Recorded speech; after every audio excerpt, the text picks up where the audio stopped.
मान्यवर साहब कहते थे मनी मीडिया और माफिया। ये जो लोग कहानी कहता है ना कि मायावती पैसा लेती हैं, अखिलेश पैसा लेते हैं, ये सब फर्जी है। वो पैसा लेते हैं पार्टी चलाने के लिए, क्योंकि उनको कोई चंदा नहीं देता है। ये बहुजन समाज पार्टी भी चंदे से चलाता है, ये प्रोग्राम भी चंदे से हुआ है, ये सोशल मीडिया भी चंदे से चलाता है।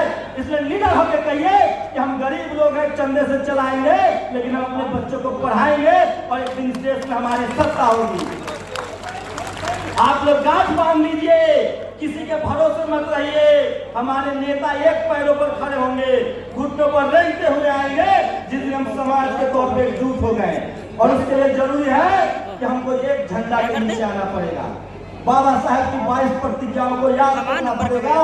एक झंडे पंसील के नीचे आना पड़ेगा, चाहे हमारा धर्म हो, चाहे हमारी पॉलिटिकल पार्टी हो। सोचिए, राजेंद्र प्रसाद सिंह कहते हैं कि इस देश में कांग्रेस और बीजेपी बड़ी पार्टी नहीं है, अमीरों की पार्टी है। इस देश में बड़ी पार्टी है सपा, बसपा, आरजेडी, जेडीयू, जेएमएम, डीएमके, जो बहुजनों की पार्टी है। लेकिन आपकी पार्टी सत्ता में नहीं है क्योंकि आपके पास टीवी अखबार नहीं है।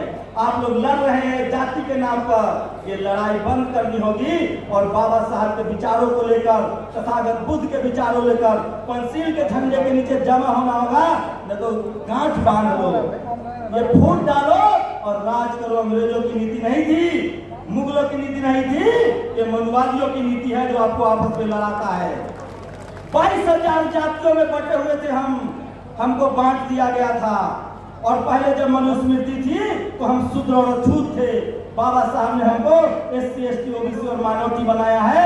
किसी से जाति मत पूछो, बस इतना पूछो SC हो, ST हो, OBC हो, जनरल हो, माइनॉरिटी हो, ये संवैधानिक टर्म है। संविधान के हिसाब से बात कीजिए। और मैं आखिरी बार कहना चाह रहा हूँ, इस देश में जिस दिन बहुजनों ने बोलना शुरू कर दिया, सिर्फ बोलना शुरू कर दिया, लिखना शुरू कर दिया, सोशल मीडिया का इस्तेमाल करना शुरू कर दिया, भूचाल आ जाएगा। हमारी सत्ता होगी, हमारे कॉलेज यूनिवर्सिटी होंगे और हमारे बच्चों को सोचिए, आप टीवी नहीं चला सकते हैं। और आखिरी बार कह रहा हूँ, जितने व्हाइट कॉलर लोग हैं यहाँ, जो बढ़िया कपड़ा, बढ़िया पढ़ाई लिखाई करके नौकरी कर रहे हैं, मेरे भाई गांठ बांध लो। अब मजदूरों को नहीं मारने वाले हैं वो। अब वो शहरों में जाति ढूंढ रहे हैं, कॉलेज में जाति ढूंढ रहे हैं, मीडिया में जाति ढूंढ रहे हैं, ब्यूरोक्रेसी में जाति ढूंढ रहे हैं, सुप्रीम कोर्ट, हाई कोर्ट में जाति ढूंढ रहे हैं। जो मलाईदार पद है वहां जाति ढूंढी जा रही है, बिजनेस में जाति ढूंढी जा रही है। तुम सब्जी बेचो, ठेला चलाओ, रिक्शा चलाओ, गरीब रहो, मजदूर रहो, कोई नहीं मारने आएगा। हो सकता है कि तुमको पुचकार कर 10-20 रुपया भी दे दे, लेकिन जब आप मलाईदार पद, SPDM, कलेक्टर, CM जब मांगेंगे तब वो आपकी जाति पूछते हैं और तब आप पर अत्याचार करते हैं। इसलिए जातिवाद जो है वो गांव में नहीं शहरों में आ गया है, उस जातिवाद से लड़ रहा है। और सोचिए, कल्पना कीजिए, वो कौन लोग हैं जो आपको धर्म के नाम पर लड़ाते हैं? वो कौन लोग हैं जो आपको जाति के नाम पर लड़ाते हैं? वो वही लोग हैं जो आपको चपरासी नहीं बनने देना चाहते हैं।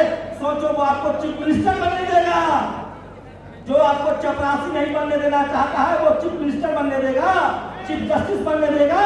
इसलिए अपने दुश्मनों को पहचानो और पंसील के झंडे तले, बहुजन यूनिटी के तले एक तरफ आओ। बहुजन हिताय, बहुजन सुखाय। और जब तक हम एकजुट नहीं होंगे तब तक न हमारे पास जमीन है, न हमारे पास पैसा है, न हमारे पास टीवी है, न हमारे पास अखबार है, न हमारे पास बिजनेस है। हमारे पास अभी भी आजादी के 75 साल बाद भी एक चीज है, वो है बाबा साहब का संविधान और वोट का अधिकार। और उसी वोट से CM PM लेना पड़ेगा।